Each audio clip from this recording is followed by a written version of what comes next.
Hey guys, Untitled here, back at another book review, and today we'll be reviewing End of Watch by Stephen King. Now, if you guys have been watching through my videos, you guys may know that I reviewed Finders Keepers by Stephen King, I think last week, and that was I forgot to mention, some of you guys may know this series is part of a trilogy that Stephen King wrote, the Bill Hodges trilogy, Mr. Mercedes, Finders Keepers, and End of Watch, and Finders Keepers was the one that I reviewed last year. And now, here we are reviewing the third installment of that trilogy and the final installment, End of Watch. So, if you guys remembered in that last video I did of Finders Keepers, I said that I was reviewing End of Watch. I was reading End of Watch currently, and just right now I just finished it. So yeah, let's talk about End of Watch by Stephen King. And so, End of Watch by Stephen King. Did I like this book? Yes. I really like this book. This was a pretty good book, but it's definitely the weakest of the trilogy, at least in my opinion. I know, I've seen, the whole trilogy is, very polarized, and many people say, oh, this is one of Stephen King's worst books. Oh no, this is one of Stephen King's best books. Oh, this trilogy's okay. I've been seeing a lot of, polarizing thoughts with this, but, me personally, I love this trilogy. I didn't even see what the huge problem was about this trilogy. This trilogy was amazing. And speaking of polarization, many people say that, many people are also very polarized on which one's the best book of the trilogy. There's not really a facts of what the best book of the trilogy is.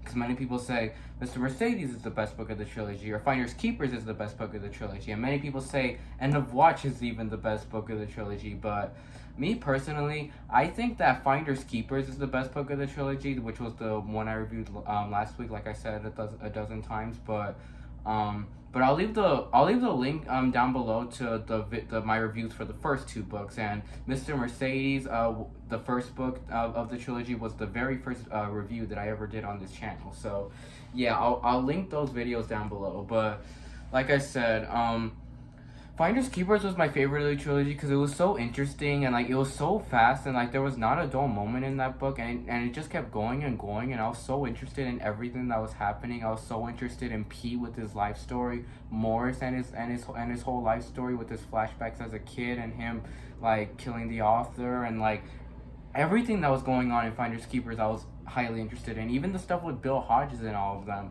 But here, the Finders Keepers was a lot more about Pete and Morris. It was trying to do something new in the trilogy. It was trying to deal with new characters. I don't know how to say it, but it was trying to deal with a new case, since the first book was a guy who ran over a group of people with a Mercedes. The second book tries to do something different with a whole different case. Someone kills an author and then steals his unpublished books and his money. So yeah, but here with this, we have the exact same villain from the first book, Brady Hartsfield, or Mr. Mercedes as they call him.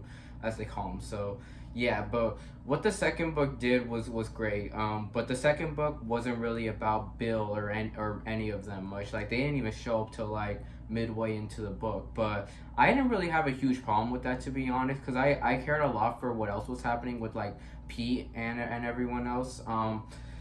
But yeah, a lot of people say that book of the trilogy is the worst just because of that, because Bill's not even in it much, and it feels weird how we get these new characters and that they have nothing to do with what happened before. But I don't think that, because I was still really interested in everything in that book. But with End of Watch, I would say this book is a lot more about Bill and all of them, because there's no side characters or anything like that. Literally, Bill and Holly and Jerome, they're all the main characters of this book. In the other book, not so much. It was more of Pete and Morris who were the main characters. But but this is a lot more of their book, and it goes back to the same routes as the first book. Not really, but the only reason it goes back to the same routes is because of that, and also because Brady Hartsfield's the villain again. But this book does something extremely different than the first two books didn't do, and that is have a supernatural element to it, because this book revolves around Brady Hartsfield. In the first book, he got conked in the head by like a shoe sock or whatever that Holly was wearing, and she conked him in the head many times with it, and from there that made him go into a coma, and then that made him like, I don't know, like he can't really do much, like he's always like he's so slow, like he doesn't even have a consciousness, like he's not fully in there, you know. So yeah, what was I gonna say? So that's been happening. That's how Brady's been living for the past 5-6 years or so, I think, because this book takes place like 5 or 6 years after the first book.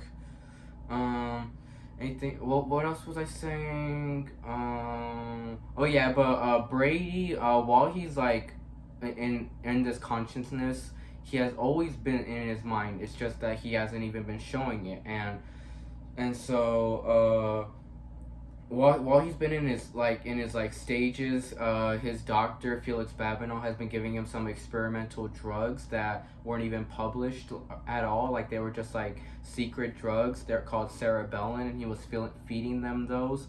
And then those drugs were able to give him the power to control people, like the power of telekinesis and telepathy. So yeah, he has. So yeah, Brady Hartsfield now has some supernatural powers.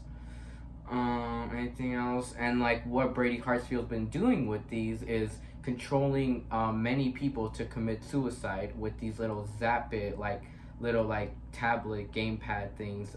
You would call them, like they're like little like tablets that kids love playing on, that have this game called Fish and Hole, which is the cover of the book. And like the Fish and Hole game is like very hypnotizing, and when people play it, like they're like dozing off so much. Like even before Brady took control of the game, like people were like dozing off, or like felt like they were being hypnotized, and like one kid even like fell or something like that, or fainted. What else? But yeah, this whole game is like extremely dangerous, and like people shouldn't be playing it. But Brady decided to use this game as a suicide weapon, or something, or as he calls it. So, yeah, but so he makes a lot of people commit suicide, teenagers mostly, and mostly the people who were at the concert that he got conked in the head with, because he was trying to kill them all. He was trying to he brought a bomb in his wheelchair, like.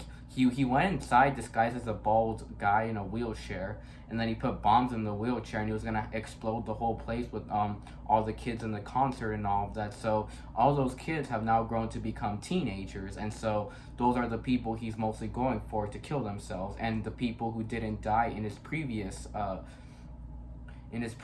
like his I don't know what to call it, but like the things he did previously, like with the Mr. Mercedes killing, like the Mr. Mercedes massacre, when he ran over all those people. He was also trying to get a hold of like the people who survived that too. So yeah, he's just making people commit suicide mostly.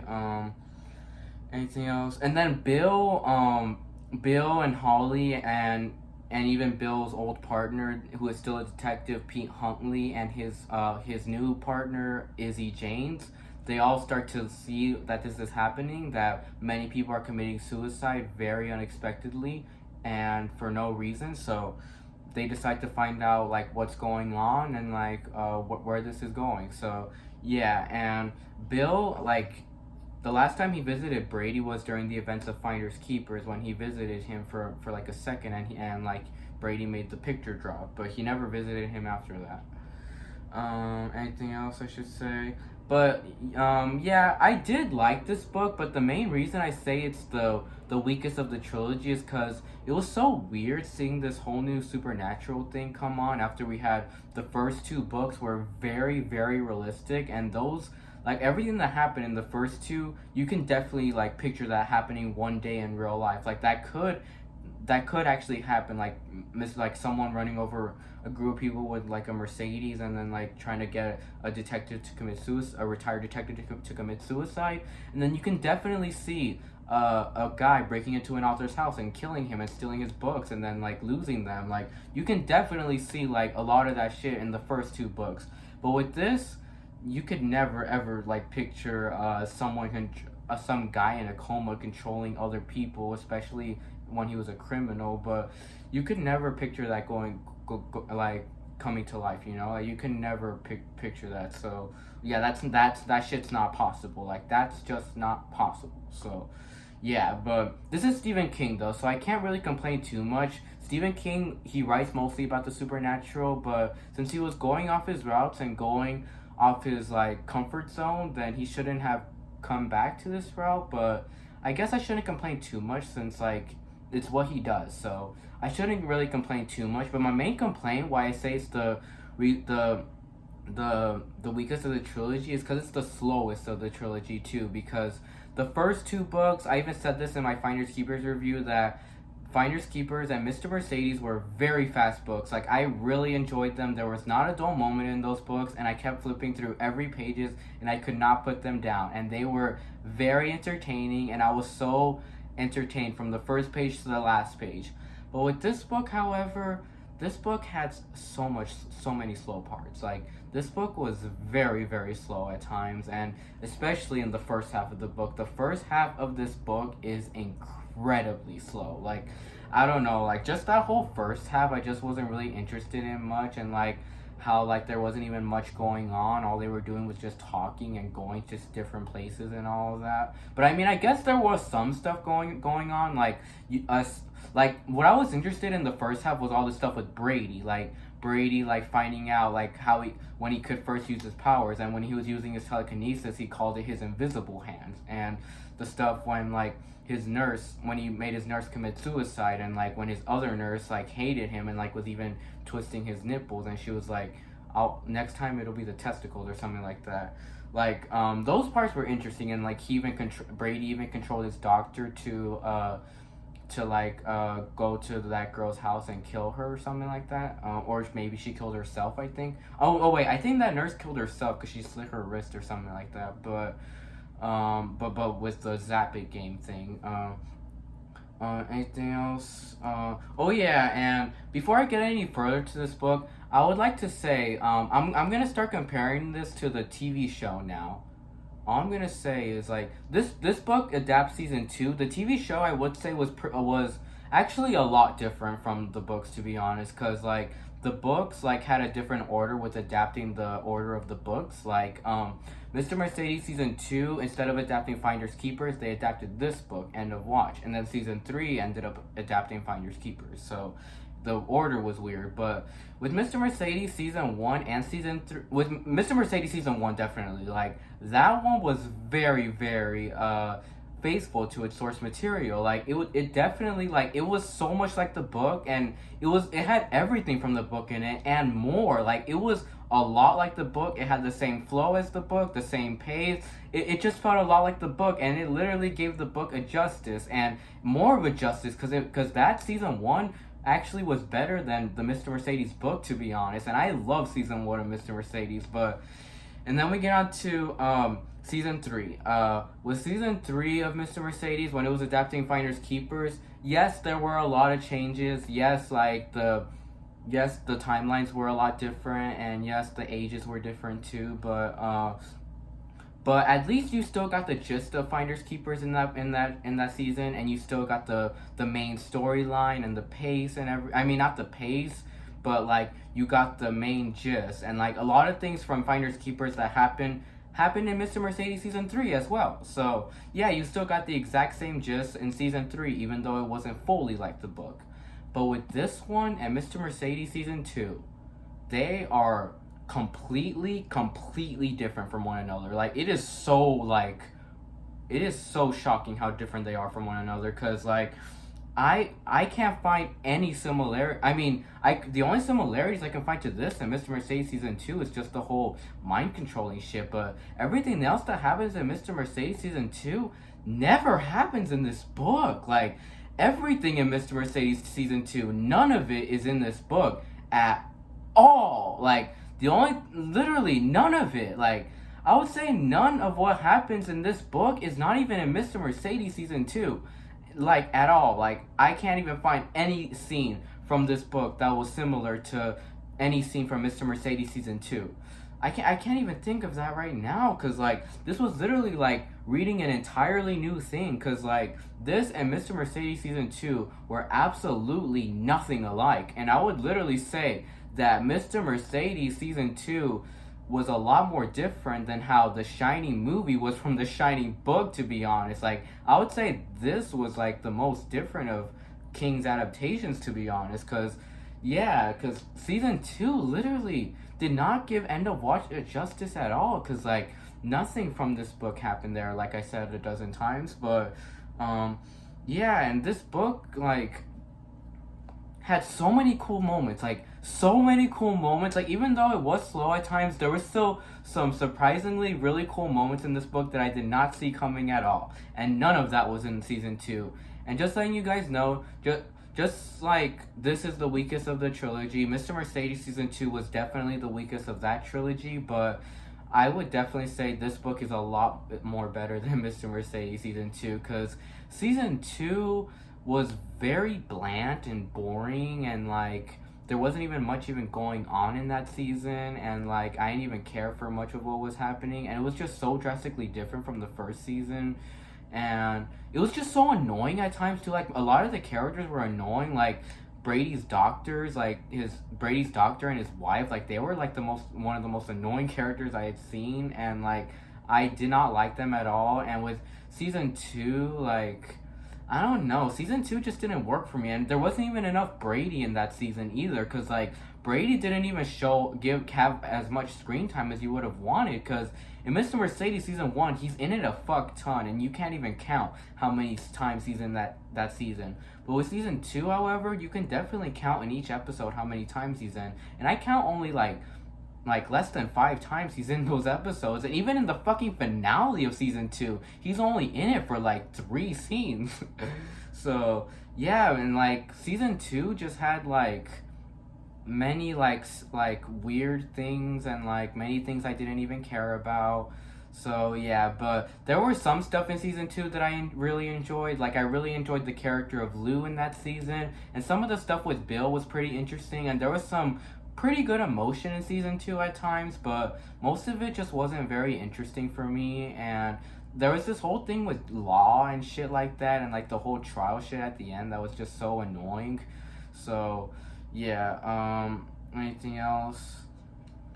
Anything else I should say? And yeah, and even Brady, like, it's weird because in the last 2 episodes of the season, he doesn't even look like Brady. Like, he looks completely different than from season 1, and he even got a lot more lighter, and he just looks pale, and it just seems kind of weird. So yeah, Mr. Mercedes season 2 wasn't really for me, but I know I said I rated it a B plus when I reviewed that season, but nowadays I probably just rated a C plus or somewhere like that. But like I said, the only thing that saved it were a few characters and some good emotional scenes. So yeah, but with End of Watch, I like this a lot better. So yeah. But like I was saying, there's a lot of cool scenes with Brady in this book. Like, there's even a part where he controls his doctor, and then he controls the library owl guy, which was in the show. The guy who would just give people the library, who would give people the books in the hospital. He controls him, and then he makes him go to his doctor's house and kill his wife. And that scene was so dark, and I'm like, why the fuck didn't you guys put this in season 2? Like, that would have saved a lot more annoying shit, and that would have made it much more interesting, and I probably would have been happy watching that in season 2. But that scene was super dark, where he punched the girl in her breast, and then she just goes falling down and she can't even breathe, and blood is coming out of her mouth a little bit, and then he literally just steps on her throat, and then kind of a waterfall of blood comes out of her, and that shit was fucking dark. And then after that, he gives the Zapit to the doctor, and that makes Brady get into his head, and that's whom he mostly is inside. That's the body he's mostly inside for the majority of the book. And why the fuck couldn't they do that for the show? So yeah, and what else is there? And then there's a lot of scenes in here with Bill and Holly where they're just investigating on the case and just talking a lot, which I just found kind of boring, to be honest. Let me think. But there were some interesting moments. There was a really like every scene we have with Brady controlling the teenagers or whatever, when he's controlling them to commit suicide, all those scenes are super interesting and super dark. So yeah, like the first person we see him do that to in the book, we see him control Jerome's little sister, and he almost makes her kill herself by going into the road and getting run over by a car that Library Al is driving. But she's about to do it, but then a boy stops her and he's like, "What are you doing?" Or like, there was a boy stealing her Zappit, like just trying to have fun with her, but then she like ran into the street, and then he was like, "No, no, get away from that!" Like he tried to save her, but then like she almost dies, but she just gets her leg rammed over, but she doesn't die. But yeah, so yeah, there were some pretty cool moments like that. There was even a part where he almost killed a teenage girl named Ellie or something like that, where she was so stressed out about the ACT and like all the shit at school and all the tests, and so he was like, "You can let that all go, and your mother will your mother won't have to worry." And because she's so worried about her mother, like she's gonna be so mad at her and all of that, but he's like, "You don't have to worry about a thing." And like he makes her open her bedroom window, and she's living in like a 2-story house, and he makes her jump off, but she doesn't die, she just like breaks a bunch of ribs. But yeah, and there was even like this really dark scene where he makes a gay high school boy get his father's gun, and then like he shoots himself in front of his father. He's like, "Hey dad, watch this," and he's like, "What are you doing?" And then he just pulls the trigger, and like his like blood and like his brain pieces like end up everywhere. So yes, there were some really cool. So yeah, cool moments like that were what made this book awesome. Anything else I should say about this book?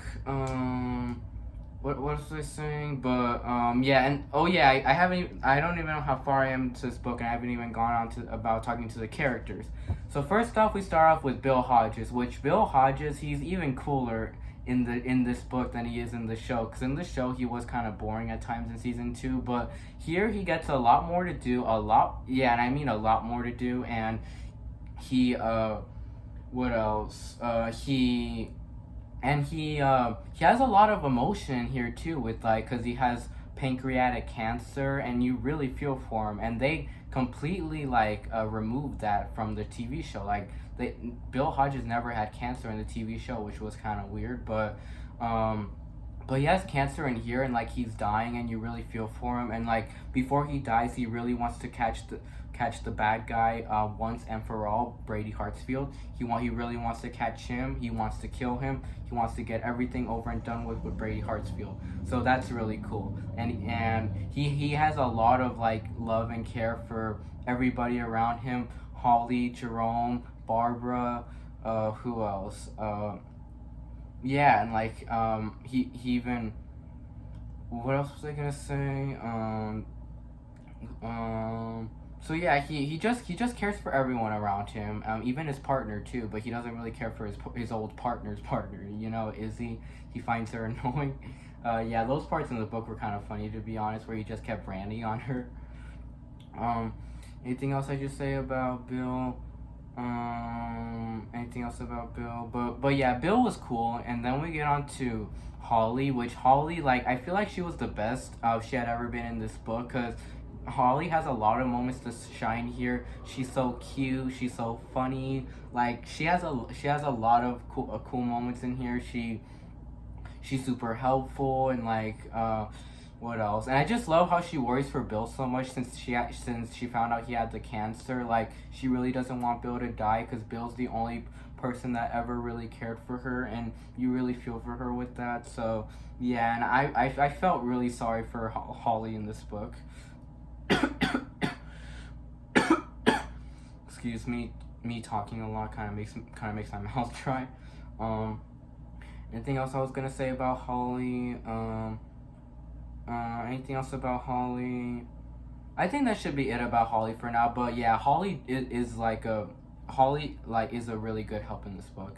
And then we get on to Jerome, which Jerome doesn't show up until we're almost halfway into the book. But Jerome, he was awesome. Like, I love Jerome a lot in this book, and he was super helpful too. And like, there was even like there's like he has a lot of heart in him too. Like he has so much heart in him. He cares so much for Bill too, and he wants nothing bad to happen to him. And he cares so much for his sister after her she broke her leg. Um, Anything else I should say about Jerome? And like he doesn't really like his job in Arizona building houses, so he's really happy to be back home and helping out with another case. And yeah, and then there was even like a really emotional scene with Jerome, or like they were gonna go. It was like towards the end of the book, they were gonna go to the place where Brady was hiding, and then Jerome really wanted to go, and then they were like, "No, Jerome, you have to stay here and take care of your sister. You have a lot to live for here. Me and Bill's dying.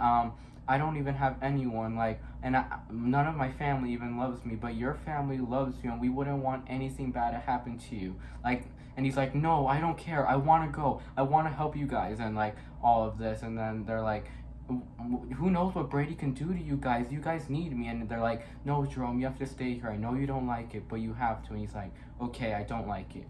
So yeah, and he still stays, but then he comes back at the end and does a very heroic moment, which I'll get to later on. But anything else I was gonna say about Jerome?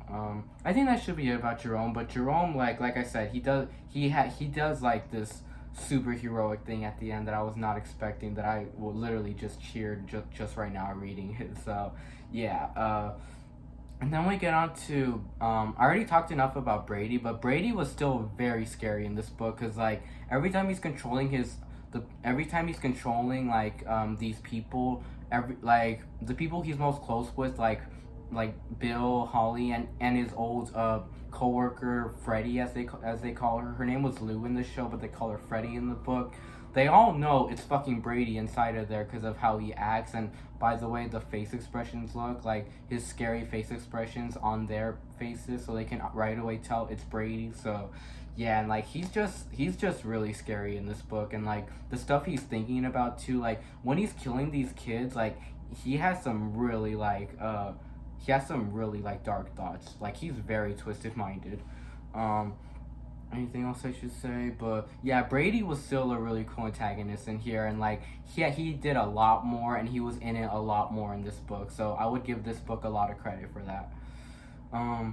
Anything else I should say about Brady? And then like there's a really cool scene with him at the end, which I'll get to. But anything else I should say about Brady? I think that should be it. But like there's not really much other characters besides just them, but Barbara was a really cool character too, how she came back, but even without Brady, she was still feeling a little suicidal because she was rejecting her race, and like she thought she was useless with everyone, like she thought she couldn't help people, and like she just thought she was useless, and and you really felt sorry for her there.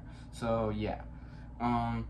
Anything else? Any other? I think that's all like the major characters in this book. But Tom Sauber's Pete Sauber's dad from the second book, he does appear a couple times in this book, and I did like those scenes. But I just really wish that Pete and Tina could have showed up again, because they were really cool in the second book. Why didn't they come back for this book? That would have been fucking awesome. Imagine if Pete and Tina were also helping out with this case, or if like Tina tried to commit suicide herself too, and Pete like being in his 20, like being like a young adult, like 19 or 20, helping out with this case.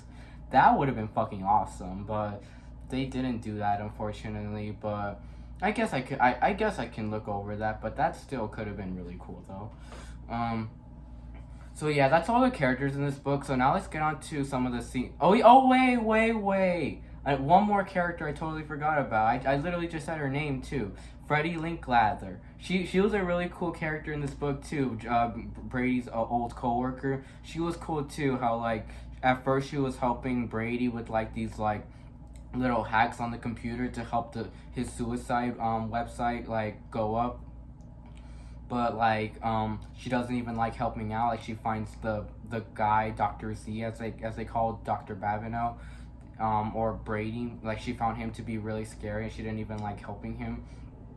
And then like and then right when she like publishes the website, Dr. Z shoots her, and like he shoots her, but she doesn't even die, but she loses a lot of blood, and like she's bleeding a lot, and she's in so much pain, and you really feel for her too. Like you feel for Freddie Linklather a lot too, with like all the pain she's going through, and like there's even a few chapters where it's just her going through pain, and you feel really bad for her. And then I just love those scenes towards the end where she helps out the gang, like Bill and them with like taking down the website and like telling them where Brady might be at, and like telling her about that Brady is the one Brady's controlling people and all of that. Like she's the one that told them like Brady is probably controlling people, and he was controlling these people that were making me do this. So yeah. And then even in the end of the book, she's like smoking a bunch of joints trying to get over the pain, but before they leave to go confront Brady, they just leave her at a hotel. She's like, you need to stay here to lay low. Like, we can't leave you anywhere else because Brady could find you. So yeah, Freddie Linklater was still cool. Was a cool character. But she did a lot more in the TV show, I would say. So yeah. Okay, now let's get on to the ending of the book. Now the ending of the book was awesome actually. Like it was actually a great ending to the trilogy, not gonna lie. This was actually, I would say this book was actually a great ending to the series, and the ending was awesome where they go to where Brady's hiding. He's hiding like in this little cabin in the woods, and it's winter time too, and so it's snowing, and so it's really cold. So they go to that cabin, but once they reach that cabin, like they think he's in there, but then Brady shoots Holly like with this little scar gun, but he puts it on the low, so she wouldn't really like feel much, you know. But like that just knocked her out, and then from there he's like, "Hello, Detective Hodges," and then he makes her, and then he puts both of them into the house, and like he's threatening Hodges, saying like, "Well, now we meet," and like Bill keeps saying like, well, it's all this is your fault. If you hadn't sent that email to me, and then he was saying, Holly, this bitch literally made me so much better, because like she conked him in the head and gave him the powers. Like yeah, and anything else, but that whole scene where they were like in that little cabin in the living room, that whole scene was great, where even Brady like tried to make Bill like try to go inside Bill's mind by making him play the Zap It, but like he of course fails, because like his ringtone comes on, and then that distracts him, and then that makes Bill throw the Zap It at the fireplace, and then he even throws this like little skull pen holder at Brady, and then even like Holly comes up and like starts shooting Brady, which was cool. She shoots him in the shoulder, and then I think the back. But she shoots the gun like 3 times, but it said one went to his shoulder, and then the second one went to the fireplace, but they didn't know where the third one went. But I'm assuming it's his back though. But then after that, Brady leaves, and then he was gonna like run away, but he didn't want to do that because he wanted to kill them right away. And like he couldn't run away because like his car didn't even have enough gas, and then like he just stayed and put his like scar gun at the highest, and like just started shooting. But then like as he's shooting, all of a sudden Jerome comes in with like a huge snowcat, and then he runs him over, and that was fucking badass. Like that was like the perfect death for Brady, the perfect death, like running him over with the snowcat. Now he gets a taste of his own medicine, because he was running over all those people with the Mercedes, so taste of his own medicine. So yeah, and that was an awesome Jerome moment, and they didn't even have that in the TV show at all. In the TV show, all he died was just with the fucking bullet in his eye. Like they didn't even give him a cool death like that. That was an awesome death. And then even like Jerome comes out of the car and starts hugging Bill and Holly, and they're like, "You saved our lives, Jerome. You saved our lives. How'd you know to come back?" And he's like, "I didn't. Barbara told me that the voice in her head said she said that he was gonna kill Bill, and said he was gonna kill Bill. So I just decided to come back." So yeah, and that was fucking awesome how he still came back. Like even though they said no, he still came back. So yeah, that was fucking awesome. And then they saw Brady like on the floor, like with his guts spilled everywhere, and like he's like, "Oh, this hurts, help me." And he's like, "You're far beyond helping." And then like he's like, "Help me, kill me, do whatever." And then they give Brady like the pistol, and then he just shoots himself like in front of them, and then they all think that Brady got what he deserved. Like Brady definitely got what he deserved. And then after that, we find out that it's Bill Hodges' birthday, and they even have a little birthday party for Bill Hodges. excuse me.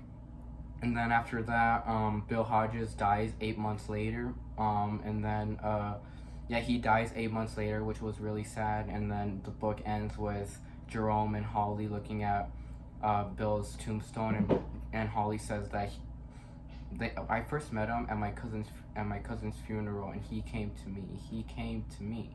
And like she was saying, like he was the only person that ever cared for me. Like he was the person I loved. Like I had like she was saying I've never loved someone, but I loved him. So yeah, and even Jerome was saying that too. Like he loved him, and like she felt so sorry for Holly. And then after that, they decided to go and watch a movie together. So yeah, great ending to the trilogy. Now, I was gonna rate this book a B plus, but then I really find it myself enjoying this book overall. Like right when it goes to 400 pages into the book or so, and then once we get to Heads and Skins, that's when the book gets super interesting and super good, and things start happening, and I love it. So yeah, as soon as we get, this book was 600 pages, but as soon as we get to page 400, that's when like everything becomes great. And from page 400 to 600, the book is A plus. But because of that whole beginning section in the first half, I'm probably gonna give this an A minus. But that second half really saved this book though. So yeah, End of Watch gets an A minus. Great book. And if you guys haven't read the Mr. Mercedes trilogy, I highly recommend it. So yeah, bye, and see you all in the next review.